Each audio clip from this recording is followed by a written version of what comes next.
The cameras were already rolling when Vera Ashwood raised her hand for silence. Sawyer Kane pushed through the crowd in his gray maintenance uniform, oil on his knuckles, trying to tell someone, anyone, that the emergency elevator brake had failed its last 3 tests. Vera turned, found him with her eyes, and smiled the way people smile before they humiliate someone in public.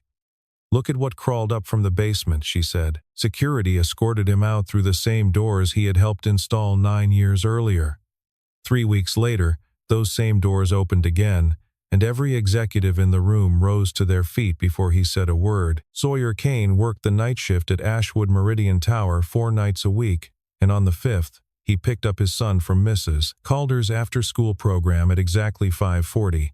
Because Beau hated being the last kid waiting by the flagpole. Their apartment on Cumming Street had 2 bedrooms, a leaking faucet Sawyer kept meaning to fix, and a photograph on the refrigerator door held up by a magnet shaped like a sand dollar. He never talked about the woman in the photograph. Beau had stopped asking questions about her 2 years ago, not because he understood, but because he had learned to read his father's silences the way other kids read weather. Every night before bed, Sawyer checked the locks twice, the stove once, and the smoke detector out of a habit that had nothing to do with fire codes and everything to do with a year he didn't discuss. Some nights he stood in the hallway outside Beau's room longer than he needed to, listening to his son breathe, before he let himself feel tired. Charleston in early spring smelled like salt and cut grass through the cracked window, and Sawyer had learned, slowly, that a small life could still be a whole one, even if nobody outside these 2 bedrooms ever knew what he'd given up to build it. That night, after the ribbon cutting, Sawyer clocked in like nothing had happened. The other technicians had already heard. "Nice speech, Kane," one of them muttered near the breaker room, and Sawyer let it pass over him the way he let most things pass over him. He checked the elevator logs instead, found the fault code he'd flagged that morning still sitting unresolved, and filed the report again anyway. Somebody would read it eventually. Somebody usually did, 3 days too late. At home, Beau set the table without being asked. 2 plates, 2 forks, the same as every night. He told his father about a science project on hydraulic systems, how the teacher had drawn a piston wrong on the whiteboard and nobody corrected her. Sawyer listened with his elbows on the table, the tension of the day sliding off his shoulders in a way it never did anywhere else. "You should have told her," he said. Beau shrugged. "She's the teacher." Sawyer almost said something about how being in charge doesn't make a person right, but he swallowed it, because some lessons a kid has to learn on his own schedule. After Beau went to bed, Sawyer sat at the kitchen table with a cup of coffee going cold, and looked at the sand dollar magnet a long moment, the way he did most nights when the apartment finally went quiet. He thought about the woman who used to sit in the chair across from him, and about the 6 years since, and about how easy it had become to disappear into a job that asked nothing of him but his hands. It had felt, for a long time, like the safest kind of life a man could build. Tonight, for reasons he couldn't fully name, it felt smaller than that. 2 floors above the lobby, Vera Ashwood reviewed the quarterly maintenance budget with her chief operating officer, Preston Ives, and did not think about the man in the gray uniform even once. She had inherited the company 8 months earlier, and every day since had felt like walking into a house built by someone else, full of doors she hadn't chosen, and locks she didn't have the keys to yet. Preston handed her a folder. "Nothing that concerns you," he said, in the tone he used for anything he didn't want her to read closely. She signed where he told her to sign. The fault in the emergency backup system did not wait for anyone's schedule. It surfaced on a Tuesday night, 4 days after the ribbon cutting, in the sub-basement transfer room, where the building's failover generators lived behind a locked steel door most employees didn't know existed. A relay tripped, then a second one, and the primary power line to floors 1 through 12 began to draw current it was never built to carry. The building's automated system sent out 3 alerts in 90 seconds. Only one person on shift that night knew what those alerts actually meant. Sawyer was already moving before the 3rd alarm finished. He took the service stairs 2 at a time, badge in hand, and unlocked the transfer room with the kind of speed that comes from having done something 1,000 times before, not from having read about it once in a manual. Inside, he went straight to a panel most technicians wouldn't have known existed behind the newer equipment, and began resetting values from memory, not from any chart taped to the wall. Harriet Boone found him there 11 minutes later, sent down by building security because she was the only executive still in the office. She was 58, gray at the temples, and had worked for Vera's father for 22 years before he retired, which meant she remembered things the rest of the company had filed away as ancient history. She stood in the doorway and watched Sawyer's hands move across the panel with total certainty, and something in her chest went cold and then very still. "You designed this," she said. It wasn't a question. Sawyer didn't look up. "Long time ago," he said. Harriet stepped closer, and that was when she saw it, on the counter beside his toolbox, a battered leather notebook that had fallen open when he set his badge down. Schematics in careful pencil, a signature at the bottom of the page. Sawyer Kane, lead systems engineer, dated 6 years back, the same month as the fire that nearly took the East Wing and 3 lives with it. Harriet had read the incident report a dozen times over the years, had heard the story told and retold in board meetings as an example of Ashwood Meridian's commitment to safety. She had never once heard the name of the engineer who designed the failover system that kept the East Wing's air handlers running long enough for everyone to get out. The report credited the firm. Not a person, not this person, standing in a gray uniform at midnight, resetting a system he'd built with his own hands and never mentioned to a soul. She didn't say anything else. She watched him finish, watched the warning lights along the panel shift from red to amber to a steady green, and then she watched him gather his tools like it was any other Tuesday. "Thank you," she managed. "Finally, just doing my job," he said, and walked out. Harriet stood alone in the transfer room a long time after he left, looking at the notebook he'd forgotten to take with him, and did not open it again. She didn't need to. She already knew what she'd find. Upstairs, unable to sleep, Vera pulled up the footage from the ribbon cutting on her laptop, telling herself she wanted to check the crowd shots for the press release. She scrubbed forward past her own remarks, past the applause, and stopped on 4 seconds of a man in a stained uniform trying to speak before security reached him. She watched his mouth move without sound. She watched her own face do something she didn't recognize. She closed the laptop before she could name what she was looking at, and told herself it was nothing. Preston Ives had been Chief Operating Officer of Ashwood Meridian Group for 11 years, long enough to know exactly which numbers people asked about and which ones they never did. The maintenance and facilities line item had grown quietly for 3 straight quarters, and he had grown quietly better at explaining it away. Legacy infrastructure costs, he told the board, necessary investment in an aging tower. Nobody pushed back, nobody but the new CEO, who had a habit of reading footnotes her father never bothered with. Vera found the discrepancy on a Thursday afternoon, buried in a subcontractor invoice that didn't match anything in the vendor system. She brought it to Preston's office instead of the board, still giving him the benefit of a doubt she wasn't sure he'd earned. He waved it off with the ease of a man who had waved off worse. "Old paperwork," he said. "I'll have someone clean it up." Vera didn't push.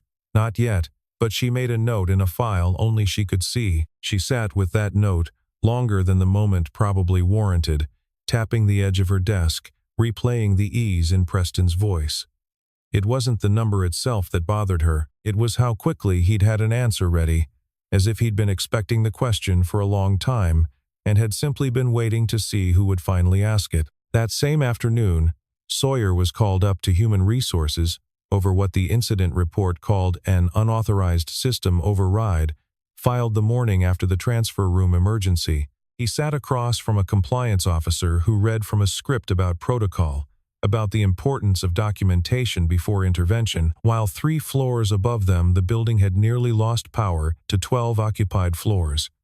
Sawyer answered every question calmly. He did not mention the notebook. He did not mention the fire 6 years ago. He said only what the moment required, and nothing more, the way he'd trained himself to for 6 long years. Vera happened to be walking past the glass-walled conference room when she saw him sitting there, spine straight, hands folded, being lectured by someone who clearly didn't understand what he'd actually done. She stepped in without meaning to. "What exactly is he being disciplined for?" she asked. The compliance officer stammered through an explanation about protocol violations. Vera looked at Sawyer directly for the first time since the ribbon cutting. "You kept the power on," she said. "That's what happened, isn't it?" Sawyer met her eyes. "Yes, ma'am," he said.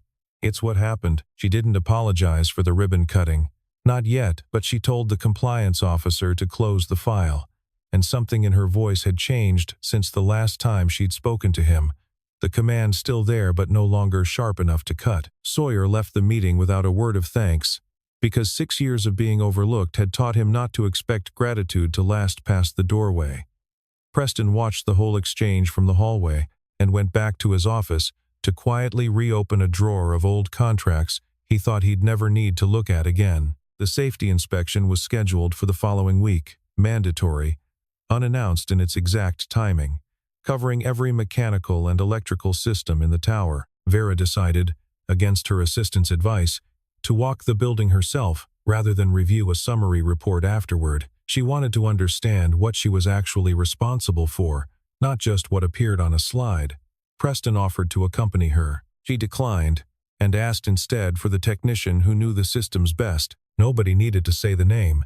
Everyone already knew who that was. Sawyer led her through 6 floors of mechanical rooms she hadn't known existed, past risers and junction boxes, and a fire suppression system with a manual override that had saved the building once before, though he didn't say when or how. Vera asked questions, real ones, not the kind meant to test him, but the kind meant to actually learn something. He answered plainly, without performance, the way a man talks when he's stopped caring whether anyone's impressed. Somewhere around the 3rd mechanical floor, Vera stopped asking about the systems and started noticing the man explaining them, the economy of his movements, the way he never raised his voice, even when the noise around them made it hard to hear. He crouched to check a valve without being asked, wiped his hands on a rag that had clearly seen 100 inspections before this one, and kept talking the entire time in the unhurried voice of someone who had nothing left to prove and no interest in pretending otherwise. 4 hours in, they stopped in the lobby, both of them tired in the particular way that comes from climbing stairs instead of taking elevators for half a day. Bo was waiting on the bench by the entrance, backpack at his feet, swinging his legs because his father was 7 minutes later than usual. He didn't recognize Vera at first. She sat down 2 feet away, waiting for Sawyer to finish a call with the inspection team, and Bo, unprompted, told her about his hydraulic piston project and how his dad had explained pressure using a garden hose analogy that actually made sense. Vera watched the boy talk with his father's same steady patience, and something in her rearranged itself, quietly, the way furniture shifts in an empty house when nobody's looking. She asked Bo if his dad was always this smart. Bo considered the question seriously.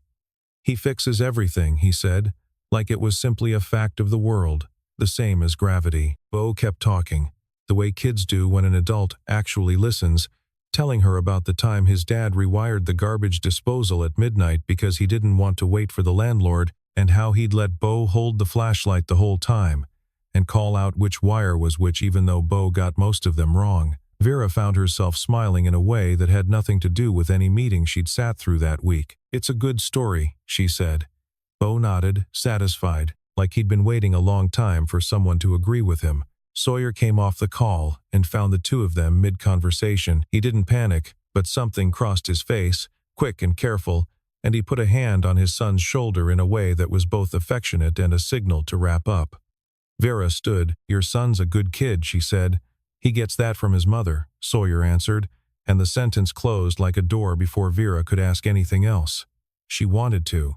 She asked instead why a man who clearly understood every system in this building better than the people who ran it was working the night shift with no title to match it. Sawyer looked at her for a long moment, long enough that Bo glanced between the two adults, sensing something in the silence he didn't have words for yet. "It's complicated," Sawyer said finally, and gathered his son's backpack, and that was the end of it. Vera watched them walk toward the parking garage together, father's hand resting briefly on the boy's head, and stood in the lobby a while longer than she needed to, turning the unanswered question over like a coin she couldn't decide whether to spend. Preston Ives did not like unanswered questions either, though for entirely different reasons. He spent that week making calls he didn't log, and requesting files he didn't route through the usual channels, all of it aimed at a single subcontractor invoice from 6 years ago that Vera had innocently stumbled across. If she pulled the thread far enough, it would unravel more than a maintenance budget.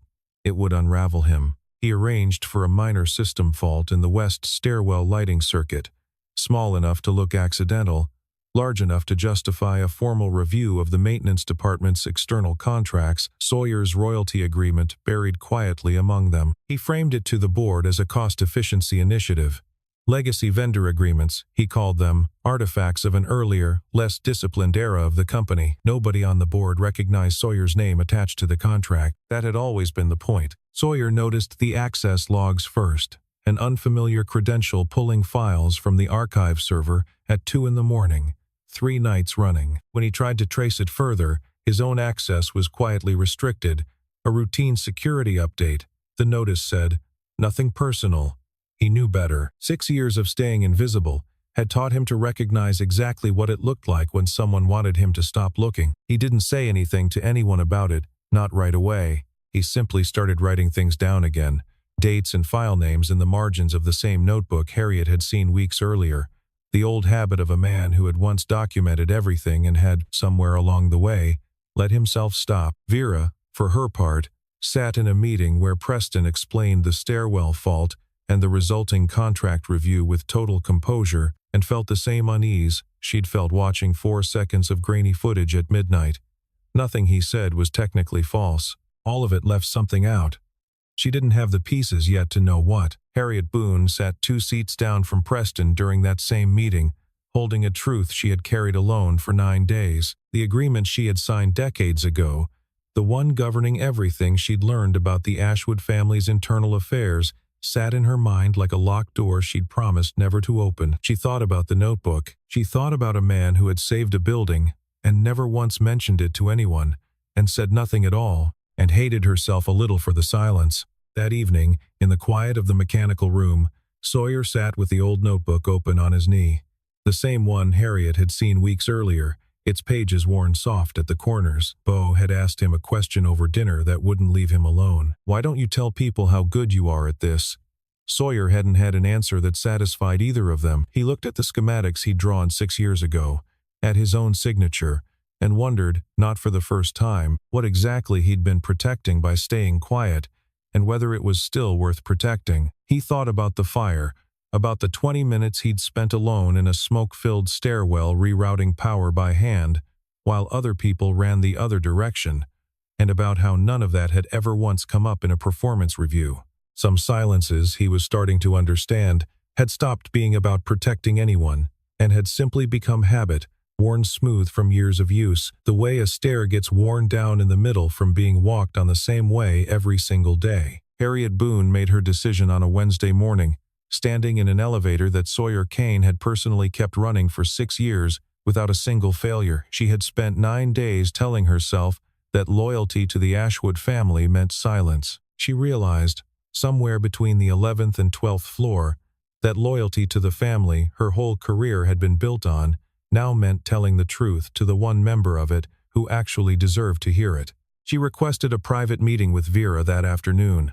No agenda listed, which was unusual enough that Vera cleared the hour without asking why. Harriet arrived with a single folder, the kind that had clearly sat untouched in a locked drawer for a long time, its edges soft with age. "I should have shown you this the day you took over," she said, and set it on the desk. Inside was the original incident report from the East Wing fire, 6 years old, along with an earlier draft that had never been made public. The published version credited the failover system's design to the firm generally. The earlier draft, the one Harriet had kept, named an individual engineer, and included a signed addendum granting him a royalty agreement in exchange for full transfer of the patent to the company, a standard arrangement, except for one detail. A second document, dated 3 weeks after the fire, showed an attempt to quietly remove that engineer's name from the public record entirely, replacing it with Preston Ives's under a justification of departmental reorganization. Vera read it twice. The engineer's name at the bottom of both documents was Sawyer Kane. Beneath it, a maintenance cost entry from that same quarter, the exact figure she'd questioned Preston about weeks earlier, was revealed for what it actually was, a payment to another engineer who had witnessed the name change and been paid quietly to never mention it. "He tried to erase him," Vera said, not quite believing her own voice. Harriet nodded, and when that didn't fully work, he made sure nobody asked questions instead. Vera sat with the folder open in front of her for a long time, the office silent except for the hum of the building itself. A building that was, in ways she was only now beginning to understand, still running because of the man she'd humiliated in front of a room full of cameras. She thought about the 4 seconds of footage. She thought about a boy on a bench saying he fixes everything like it was gravity. She thought about her own voice saying, "Look at what crawled up from the basement," and felt something close to nausea. "Thank you for telling me," she said to Harriet, and meant it more than the words could carry. Harriet only nodded, relief and guilt moving across her face in equal measure. 6 years of silence finally set down. Vera didn't sleep that night. She drafted 3 different apologies, and deleted all of them, because every version sounded like something written by a CEO managing a liability, rather than a person who owed another person the truth. She thought about simply walking down to the mechanical level, and saying it plainly, whatever came out. She wasn't sure, for the first time in a long time, exactly who she'd be when she got there. She found him the next evening after his shift, alone in the transfer room, checking the same panel he'd reset weeks earlier out of nothing but habit. She stood in the doorway the way Harriet had stood weeks before her, and said his name. Sawyer turned, saw who it was, and his expression settled into the careful neutrality he wore for anyone above him on an org chart. "Miss Ashwood," he said. "I read the file," she said. "All of it." Sawyer didn't respond right away. He'd spent 6 years assuming this conversation would never happen, and now that it had, he found he didn't know what shape to give it either. "I'm sorry," Vera said, "for the ribbon cutting, and for not asking a single question about you before I decided who you were." Sawyer set down his tools. "It's fine," he said, in the flat voice of a man who has said that sentence to himself so many times it no longer means anything. "It's not fine," Vera said, and something in her tone made him actually look at her. "It's not fine, and I don't expect you to pretend it is just because I finally noticed." Sawyer studied her for a long moment. He didn't fully believe her yet, not after 6 years of being overlooked by people in nicer offices, but something in the room had shifted, and he wasn't in a hurry to leave it. "Can I ask you something?" he said, and Vera nodded. "Why'd you come down here yourself instead of sending someone?" She thought about it honestly before answering. "Because an apology that gets delegated isn't really an apology," she said. "It's just paperwork with better manners." Sawyer almost smiled at that, the first real crack in 6 years of careful neutrality, small enough that she almost missed it and didn't. Before either of them could say more, the alarm system cut through the quiet. 3 tones instead of 1, the signal reserved for total power failure. Every light in the transfer room flickered, held, then died. Sawyer moved instantly, pulling a flashlight from his belt, calling out floor numbers under his breath as the backup generators failed to engage on schedule. "This isn't the same fault as before," he said. "This is bigger." Vera followed him without hesitation, phone already out, calling building security as she went. They reached the generator hall 2 floors down to find the failover system Sawyer had built 6 years earlier, failing in a way it never had. A critical relay deliberately rerouted, its housing pried open and reconnected wrong. Not worn out, not aged, tampered with. Sawyer's hands went still for exactly 1 second, taking it in, and then moved fast, tracing the damage back to source with the same certainty Harriet had watched weeks before. "Someone did this on purpose," Vera said, watching him work. Sawyer didn't answer, focused entirely on the panel, on 12 floors of occupied offices losing power 1 system at a time. He rerouted manually, bypassing the sabotaged relay with a workaround he'd apparently kept in his head for 6 years, in case exactly this happened. Lights flickered back on floor by floor, first 3, then 7, then all 12, the building exhaling around them. By the time facilities staff and 2 members of the executive team arrived, drawn by the alarms, Sawyer was still on his knees in front of the open panel, uniform streaked with grease, explaining calmly to Vera what had gone wrong, and why, in language precise enough that even the engineers who arrived after him understood immediately. They were listening to someone who knew the system better than anyone alive. One of them, a senior facilities director, said it plainly. "This man just saved the building." Again, apparently. Preston Ives arrived 20 minutes later, unaware yet that the relay bore fingerprints only someone with his level of access could have left, and found Vera standing beside Sawyer with an expression he didn't recognize on her face. He opened his mouth to offer an explanation nobody had asked for yet. Vera cut him off before he started. "Boardroom. Tomorrow morning," she said. 9 o'clock, bring everything you have on the maintenance contract review. It wasn't a request. The boardroom at 9 the next morning was full before Vera arrived. 12 members of the executive committee seated around a table that had, until recently, made decisions about a company most of them understood only through quarterly summaries. Preston sat near the head of the table, composed, a folder of talking points in front of him about cost efficiency and legacy contracts. He had rehearsed this meeting a dozen times in his head. He had not rehearsed the version that was about to happen. Vera stood at the head of the table instead of sitting, Harriet Boone beside her with the original folder open, and began without preamble. 6 years ago, this company nearly lost its East Wing and 3 employees to a fire that was contained because of a failover power system designed, built, and maintained ever since by one engineer, working for this company under conditions none of us bothered to examine. She looked directly at Preston as she said it. That engineer's name was removed from the official record 3 weeks after the fire, and replaced with a departmental credit that never should have existed. Preston's composure cracked exactly once, a flicker at the jaw, gone as fast as it appeared. "That's a mischaracterization," he started. Vera set the second document on the table, the payment record, the reorganization justification, the timeline that lined up too precisely to be coincidence. "Explain this," she said. Preston did not have an explanation that survived contact with the paper in front of him. The door at the far end of the room opened. Sawyer Kane walked in wearing his gray uniform, because Vera had asked him to come exactly as he was, no different than any other night, and every executive at that table rose to their feet, not because anyone told them to, not out of habit or hierarchy, but because in the space of one meeting, they had learned precisely whose work had been keeping their building, their company, and every person inside it, alive. For 6 years, without a single word of thanks. Sawyer stopped just inside the doorway, uniform still marked from the night before, and looked at a room full of people standing for him for the first time in 6 years. He didn't smile. He didn't need to. Preston looked around at the room rising around him and understood, in the space of a few seconds, that whatever he said next would not save him. Vera turned to Preston last. "The board will vote on your position this afternoon," she said. "I'd recommend you have your resignation ready before they do." 2 members of the executive committee were already reaching for their phones to call legal. Preston gathered his folder with hands that weren't quite steady and left the room without another word, the door closing behind him far quieter than anything he'd caused in the 6 weeks before. Sawyer crossed the room to where Vera stood, the 2 of them surrounded by people who had, an hour ago, not known his name. Neither of them spoke right away. She held his gaze across the table, the way she had in the lobby weeks earlier, except there was nothing administrative left in it now.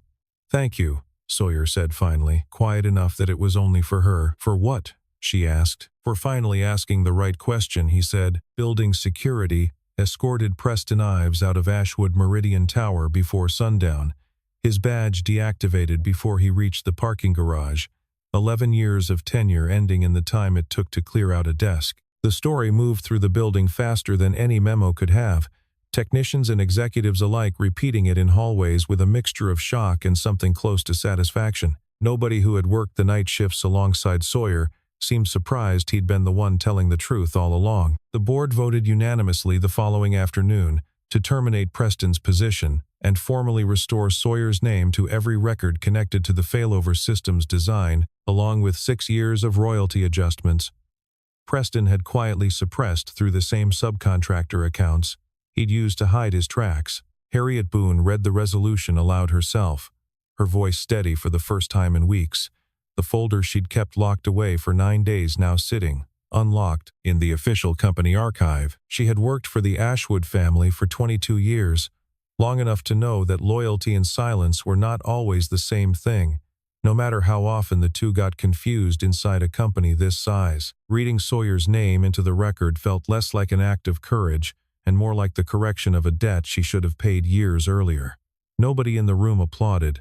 It wasn't that kind of moment, but the silence that followed had a different weight to it than the silence she'd been carrying alone for 9 days. Somewhere in the middle of the reading, Harriet glanced up and found Sawyer near the back of the room, arms crossed, listening to his own name spoken out loud in an official record for the first time in 6 years. He caught her eye and gave her a small nod, the kind that didn't need any words attached to it, and she understood it as the only thank you she needed. Vera met with Sawyer privately afterward, in an office with a door that actually closed, a change from every conversation they'd had in mechanical rooms and hallways for the past month. She offered him a position, Director of Infrastructure Systems, full authority over the very systems he'd built and maintained anonymously for 6 years. "This isn't charity," she said, before he could assume it was. "It's 6 years overdue." Sawyer sat with the offer a long moment, turning it over the way he turned over most decisions, carefully, without rushing toward the answer that looked easiest. "I need to think about it," he said, and Vera, who had learned enough about him in the past month not to push, simply nodded. "Take whatever time you need," she said. "The job isn't going anywhere." "Neither," she almost added, "am I." But she left that sentence where it was, unsaid, for now. That evening, Bo asked the question Sawyer had been expecting since the board meeting made the local news. "Are you going to stop working here?" he asked, worry threading through the words in the particular way 9-year-olds worry, direct and unguarded. Sawyer sat down across from him at the kitchen table, the same 2 plates. "I'm not going anywhere you can't find me," he said. "That's a promise." Bo considered this with the seriousness he brought to most things and seemed satisfied and went back to his dinner.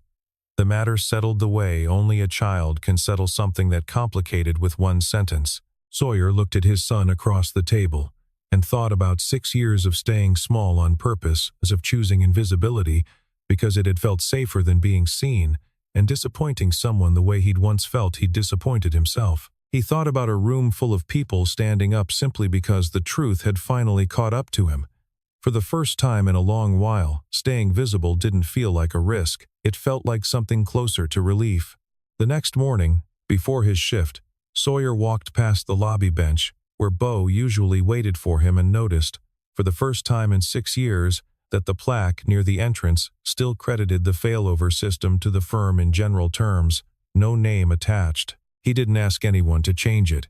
Some things, he was learning, didn't need a plaque to be true anymore, not to the people who actually mattered. 3 weeks later, Ashwood Meridian Tower stood quiet against the Charleston skyline, most of its windows dark except for the steady amber glow of the emergency systems along the lower floors, systems that had never once failed since the night Sawyer Kane first wired them together 6 years earlier. He walked the mechanical level out of habit more than necessity now, Director of Infrastructure Systems, stitched onto a jacket he still hadn't fully gotten used to wearing. Vera found him there, the way she had a habit of doing now, not as CEO checking on an employee but simply because she wanted to. She didn't say much when she arrived, just stood beside him in front of the panel that had, in its own quiet way, brought them into the same room in the first place. "You don't have to check on this every night," she said. "I know," he said. "I like knowing it still works." She looked at him for a long moment, not the way she'd looked at him in the lobby months ago, appraising and distant, but the way a person looks at someone they've stopped needing an excuse to be near. Sawyer reached over and adjusted a dial that didn't need adjusting, an old habit, and when he set his hand back down it landed near hers on the counter, close enough that neither of them moved it away. Neither of them said anything about it.